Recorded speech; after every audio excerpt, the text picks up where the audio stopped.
Hey everyone, I'm Spider-Man 1991, and I like to read comic books, graphic novels, all that stuff. And today I'm going to be talking about a series of comics that I really haven't done before on this channel. And I decided to check it out after I saw this article about it on IGN. It is Star Wars comics. I was reading. So, like I said, I saw an article on IGN one day that said top 10 Star Wars comics, and so I decided to check it out because I love Star Wars.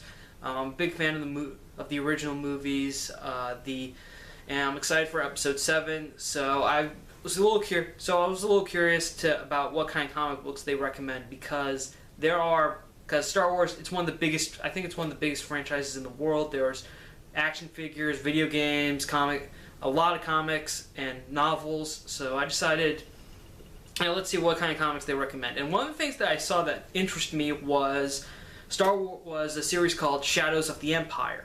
And basically, when it was announced, Shadows of the Empire was much more than just a comic book series. It was also a novel, a video game for the N64.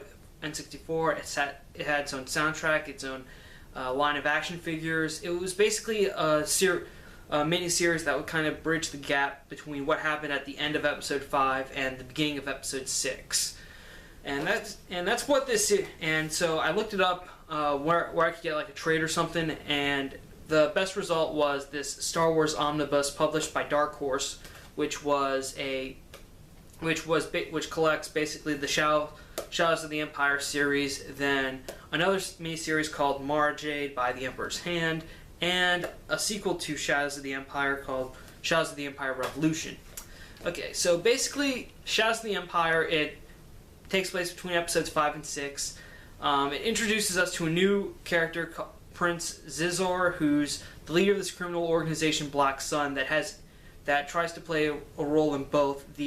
That's kind of dealing under the table. At first, Zizor's working with the Empire, trying to usurp Vader by offering a bounty on Luke Skywalker, who Vader and the Emperor are trying to find.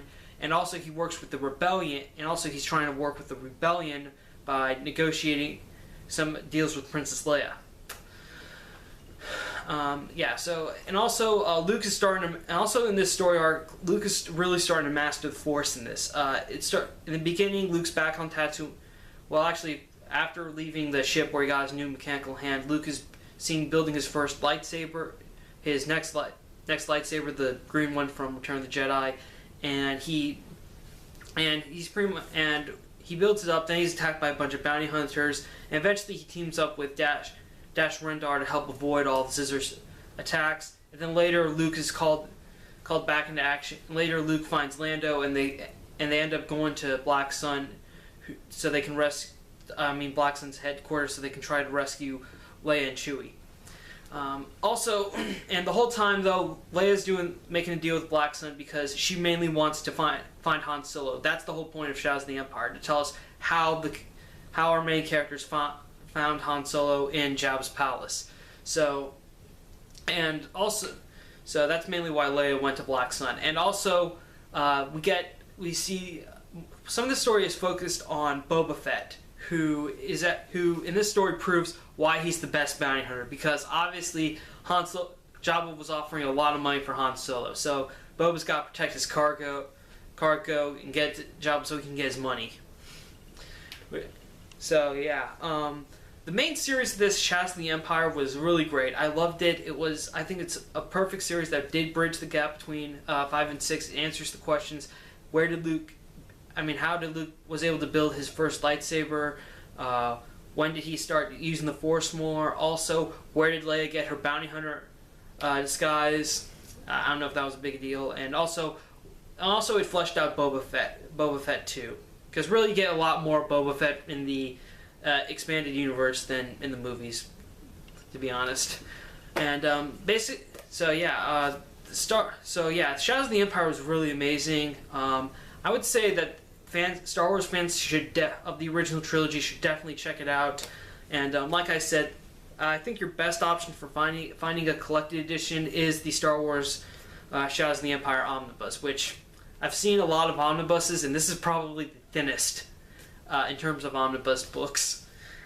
Also the other two miniseries, Mara Jade by the Emperor's Hand, that introduces us to a new character named Mara Jade, who's also a user of the Force, but she's not really a Sith Lord. She's really more like and her title is the Emperor's Hand, which is basically she's sort of like Palpatine's secret number 2, right next to Lord Vader, and it details pretty much what she went through after the Empire fell and stuff like that. And Shadows of the Empire Evolution is really just a sequel to Shadows of the Empire, which focused on a droid Zizur had, a humanoid droid that Zizur had that is trying to get reprogrammed, and also sort of gives us a taste about what's going on for Han, Luke, and Leia after the fall of the Empire. So yeah, overall, I would say Star Wars Shadows of the Empire is something that Star Wars fans should definitely check out. The Omnibus is probably your best option. The cover price is about $25, but I was able to get mine on eBay for about $20. So yeah, I definitely would say it's worth it. It's a must-buy for Star Wars fans of the original trilogy. So you should definitely check it out. Okay, that's it for me. I'm Spider-Man 1991. I'm probably going to try to read some more Star Wars comics. I'll also post a link to that article I told you about where I got the from IGN in the description, so you can check that out as well. Thanks again for watching. See you later.